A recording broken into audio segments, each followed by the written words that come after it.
welcome to the second episode of the Tld Her podcast. I'm your host, Devyn Penny. I'm a certified self-development coach and author, and I'm here to talk about being in your 20s and tell you stories about being in my 20s and how that was for me, and hopefully you can maybe learn from some of my lessons or laugh a little bit. Really trying to do this in a different, more casual format than I've ever done any of my other podcasting projects, and challenging myself to film it, to talk about things that I haven't really talked about before, and to, again, just be engaging with you, which brings me to my first question for the audience. If you're watching, I'm holding a microphone, okay? The microphone I don't think is doing really anything for the audio. It is on and it is working. I just check. But it's really more so that I'm a hand talker. So I don't want my hands to be all over the place when I'm doing this. So it's to keep me kind of like held down. But if we don't like it, like, is that better and like more natural? I don't know. So you let me know what you think, mic or no mic. But I want to just tell you a little bit about my week. First of all, it started the way that many post-holiday weeks start, with feeling like I am exhausted, and also like I want to do all the things. I want to make every appointment. I want to just like get my shit together. There's also another element of every holiday week and post-holiday week that I'm sure you've experienced, which is that every man that I've ever made direct eye contact with texts me over the holidays, and you know what they say runs the gamut. But one in particular asked me for money. And this is the thing, let me be clear. I've put myself in the position where it's not surprising when someone asks me for money. Not because I have so much of it, but because I am a lender, I am a donor. Like, if you need it and I have it, you can have it too. That is who I am. However, I'm going to tell you a story, because it changed the way that I look at helping other people out, and not in a way that is negative, but just in a way that was a learning experience. So I had this friend, let's call her Micah. And when I was like 22, 23, we became super close, super friendly. I mean, yes, super close, super friendly in the sense that we saw each other very often. And we had a good time together, but she definitely found herself in some difficult times, which is understandable. This is what goes on. She was going through a divorce, and there was just kind of a lot of stuff around that. And one night she texted me, or one afternoon she texted me and said, hey, is there any chance that I can crash at your place? Like, I have to leave my apartment. And I had someone staying here with me, I think, or it wasn't here, it was my other apartment, but someone staying at the apartment with me. And so I said, you can't stay here, but like, let's figure it out. Let's find a place for you to stay the night. Fast forward a couple hours, I go out with a bunch of my other friends. The whole time that I'm out with them, I'm thinking about this girl, Micah, and like where she's going to sleep, what we're going to do.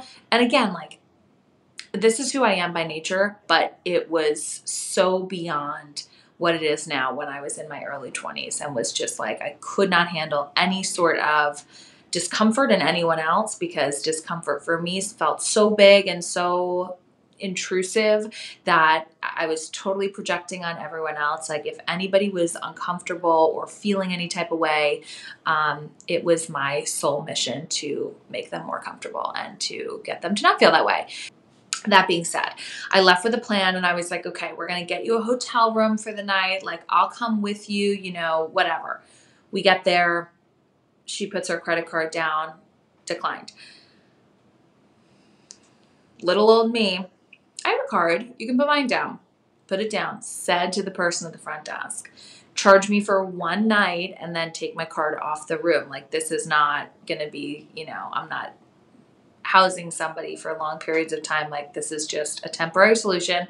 And then based on her and my kind of agreement of this, which, by the way, you should never, ever, ever lend money, give someone something, donate something, help someone out if you're expecting it in return, which I never once did. I don't care if someone pays me back if I give them money.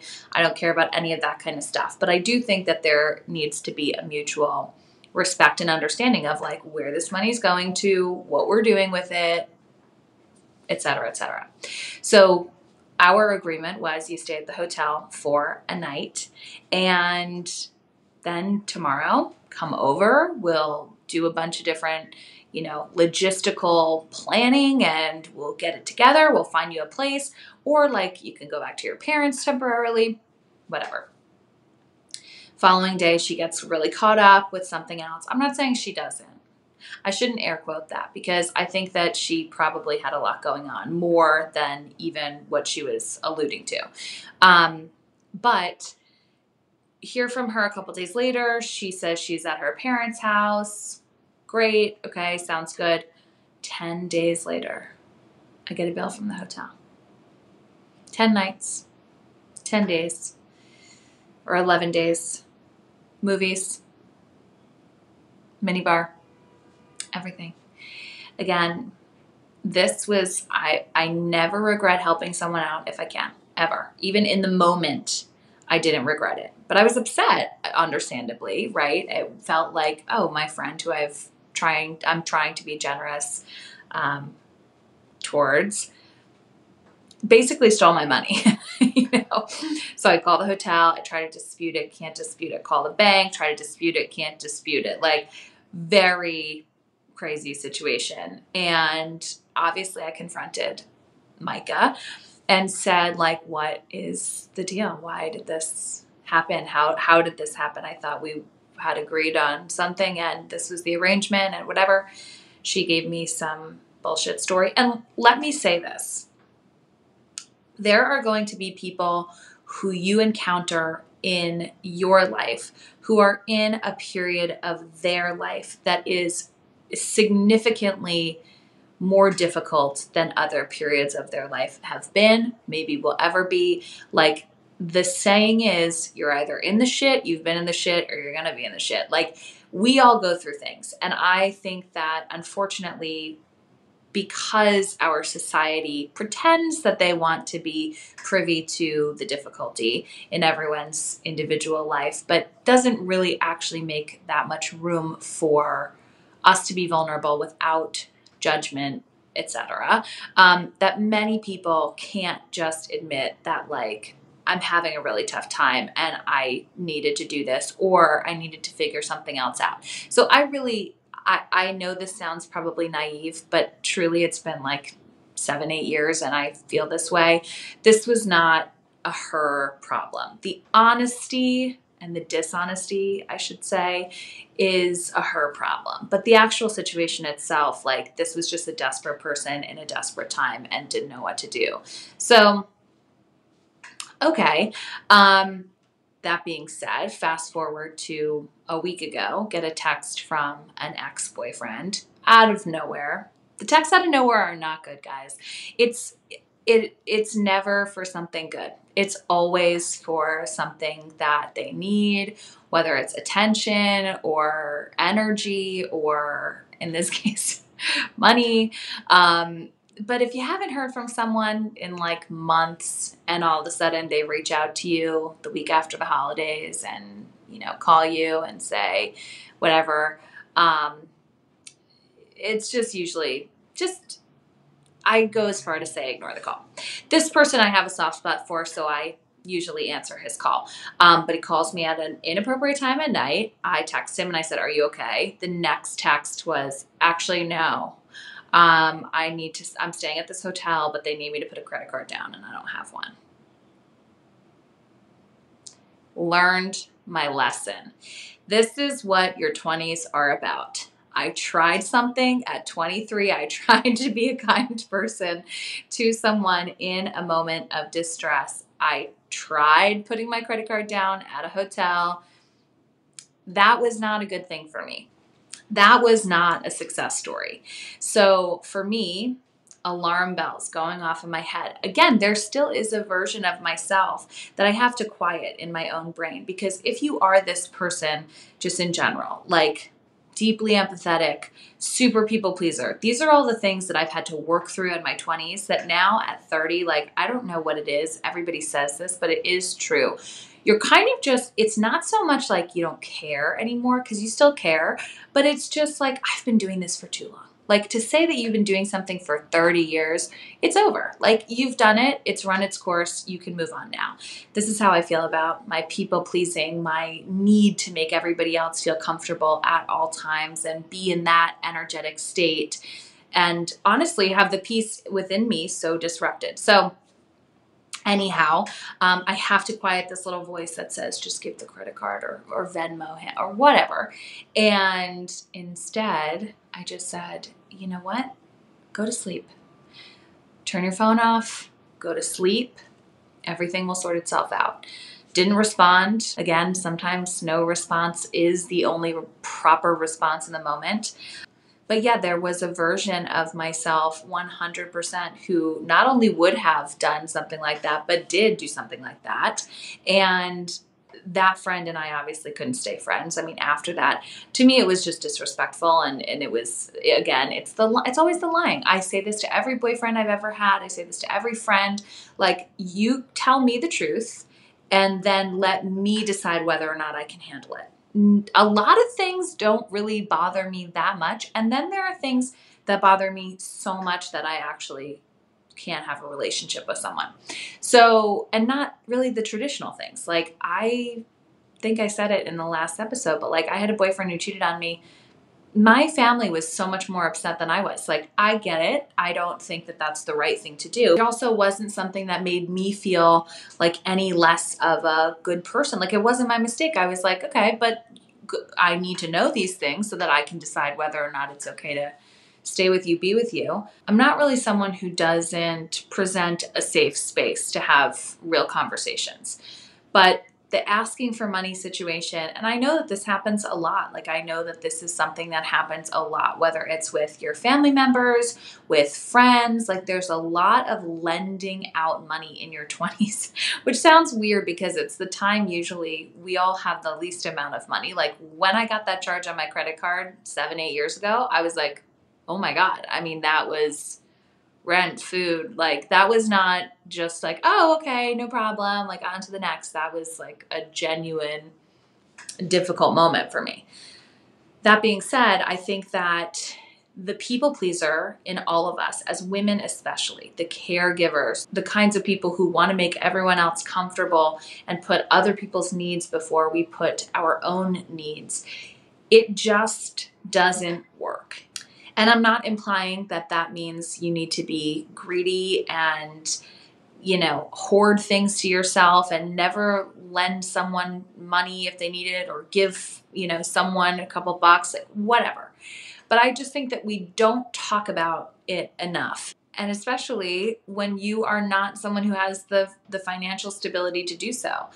I want to get into how much we spend just on like bachelorette parties and baby showers, all those kinds of things in another episode. But my point in all of this is that I have made huge money mistakes in my 20s. I have never kept money to myself. I've always been generous. It's been a good thing in a lot of ways, because that is truly who I am in my heart. That's my spirit. I'm also like, money's fake and this is also stupid. So I rebel against it. But the reality is that I look back on certain moments in my life and realize that the people pleasing in me and the need to make everybody else happy and comfortable has taken over in such a way that literally sometimes I've lost money over it. So first half of this episode is that lesson learned. And I want that to be something that you just think about and observe in your daily life. Is there a friend that you always go out with where you end up paying every time? Is there a situation where you're always talking to someone who's in crisis and it's all about, can you send me money, etc.?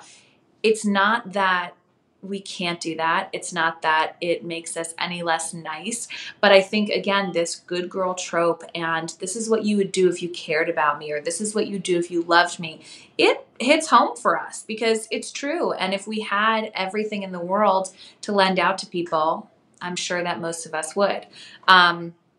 But I think it's an interesting thing to just observe in your own life. Like, once that happened to me, it was a major wake-up call that there were so many people I had been just kind of lending things out to. And again, never expecting anything in return. But just at the end of the day, like, why am I financially strapped after I'm helping you have a hotel room for 10 nights? You know, those types of things. So learned my lesson. Lesson came back around, stared me right in the face last week. And I said, no, I already learned this lesson. And went about my day and felt really good about it. And I know that that probably sounds harsh. Like, what if that person really needed it? I am sure somebody else gave it to them. If they were asking me, I'm sure that there were plenty of other people on the list to hit up. By the way, there's no shame in asking for help and asking for money if you need it, but there's also just a level of respect that it's done with. To talk to somebody, to hit someone up months, you know, after you haven't spoken to them, and it's not a good look. And so I chose not to be part of that. And I think that if I had learned that sooner, I would have just, again, saved myself a lot of time, a lot of energy, and a lot of worry about money itself. Because constantly being in non-reciprocal relationships, whether it's with time, energy, money, etc., is exhausting. So yeah, observe that in your life. See how you feel about it. The other thing I did this week was go to the dentist and the dermatologist and set up an OB appointment. And I'm so proud of myself because me in my 20s would have never done this shit. But here's why you should. And here's why I didn't. And maybe hearing why I didn't will get you to take better care of your appointments. When I was younger, I was in and out of doctor's offices my whole childhood, middle school, high school career. I have severe food allergies. I never really talk about them because it takes up so much of my headspace that when I don't have to talk about them, I don't want to. But super severe allergies since I was 11 months old. Allergy testing, blood work, like I had a benign tumor removed when I was 16. I had precancerous cells removed when I was 16. I just have had a lot of doctor experience and not all of it has been good. In fact, most of it has been bad. So when I got my freedom, when I stopped being under my parents' rule and was on my own, it was not my priority to go to the doctor, any doctor. At all. Like I wanted nothing to do with it. It felt clinical. It felt cold. It felt bizarre. I had also always had male doctors when I was younger. And I didn't even, not that I didn't realize that you couldn't have a female doctor, but I kind of just always, I don't know, assumed that feeling of like, this is just not, you're like, I'm not vibing with you, would carry over into any doctor regardless of their sex. But I have found otherwise many, many times. So I would get checkups here and there. But the truth is that like the longer I went without going to these more sort of specific doctors, like the dermatologist, the OB, the dentist, like those sort of more specific doctors, like the more that I didn't go, the more that I prolonged the experience, the more scared that I got. You know how it can get if you WebMD. TikTok convinces me that I have a different ailment every day that I have to push past and just be like, no, I'm okay. But I do just think that the longer you procrastinate, the harder the thing in front of you gets. So 2 years ago, I decided like, I'm going to be brave and I'm going to go to the doctor. And I made these appointments. I found this awesome OB. I started there and I was like, I just need to change the perspective that I have about this whole process. A, I want a female doctor.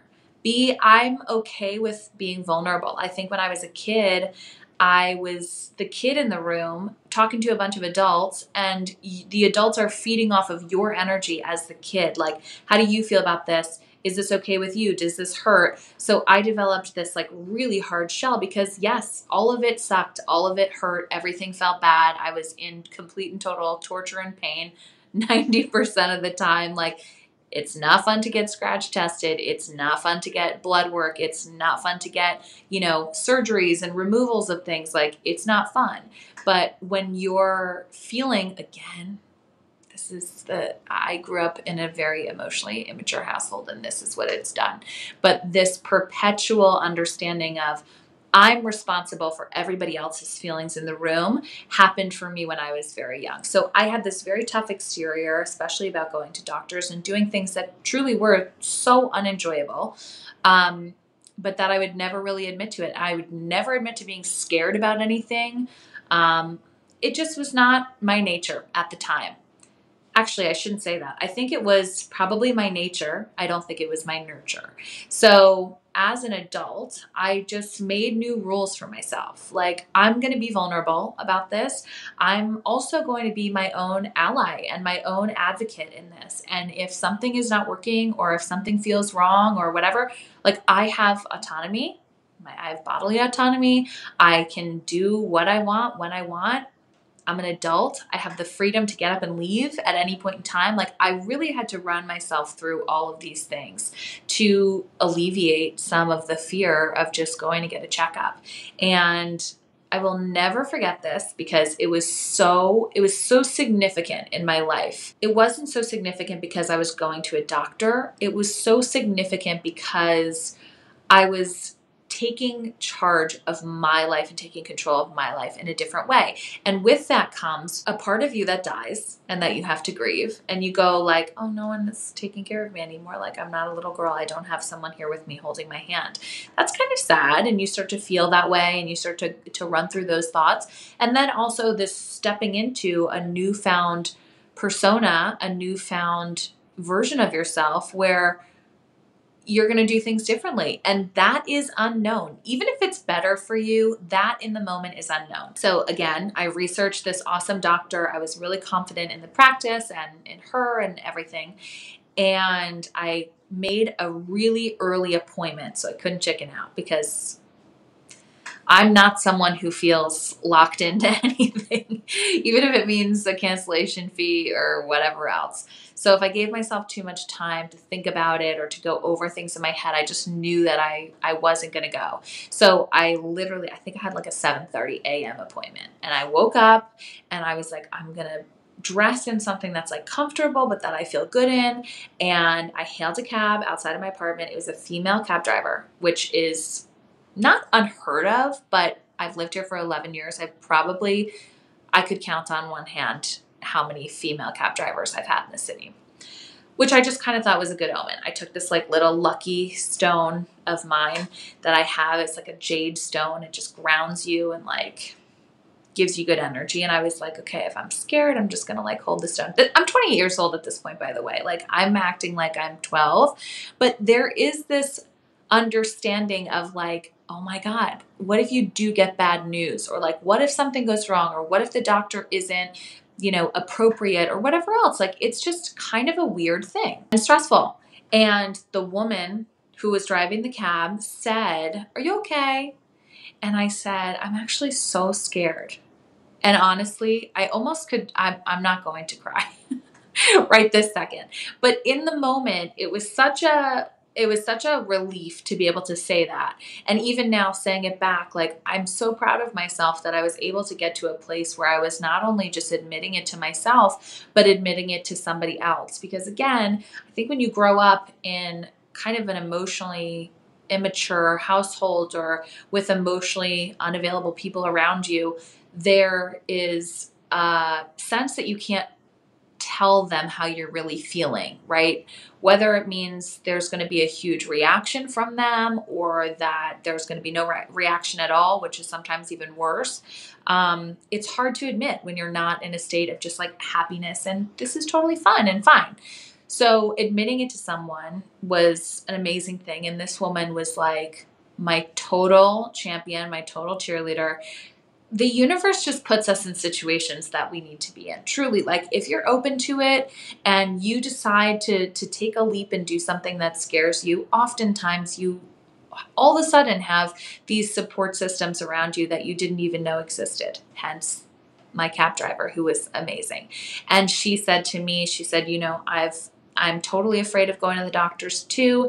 And I went once and they did give me bad news, but it was so good that I went because it was so early and we could figure everything out, and just totally calmed me down. And then I got upstairs. I'm fidgeting with this little stupid rock that I think is bringing me grounding and healing, which who knows? But I went into the doctor and I sat down and she came in and I said, I just want you to know I'm really nervous. Like, these are the situations that I've been in before. This is the kind of news that I've gotten every time I've gone to the doctors. This is why I'm feeling this way. And she was like, oh my God, this is going to be a breeze. Like, you're completely fine. And the checkup was amazing. She was amazing. It was easy. I was so impressed by the level of just like efficiency. It wasn't like I was in there for hours. And it was awesome. So my point in all of this is, one, January is an awesome time to do all of your doctor stuff because it's easy to remember. And it's just one of those things where, like, if you're not going to do anything else for the new year, which I don't, it's just a good way to kind of start the year. Like, okay, check the box on that. I don't have those lingering things. I also am the type of person, I like to shove it all in. I want to do it all at one time. This week, for example, I went to the dentist, which happens to be 2 blocks away from the derm.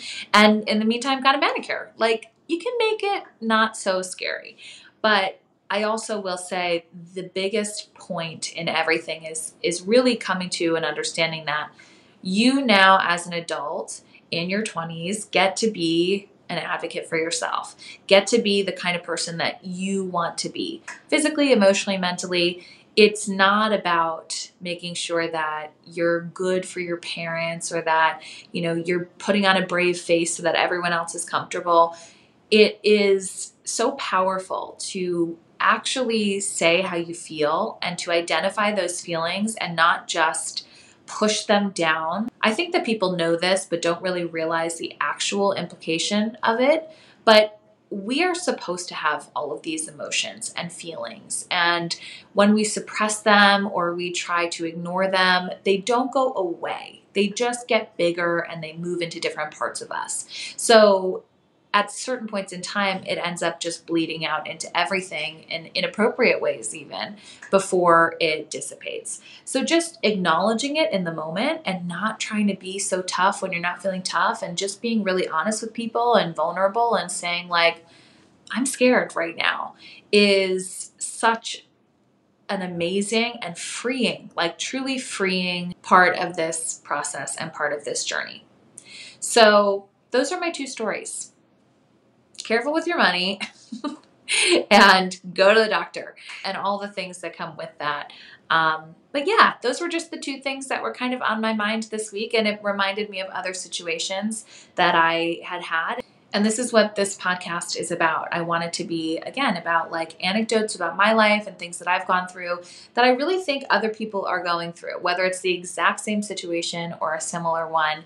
I think that at some point in time, everybody has been approached to potentially lend money to somebody, or feels like they're always dishing out money in their friend group, etc. And also that people can be kind of afraid of the doctor. Like, it's a weird thing. But so I think that, again, as an adult, it's just really your time to take control and to do the things that you want to do and that feel right for you. And that's oftentimes very different than what felt right for you under your parents or guardians, house and rules and all of those things. So I think that my words of wisdom this week really boil down to do what you need to do in order to feel good, and don't do what you don't need to do at the risk of feeling bad.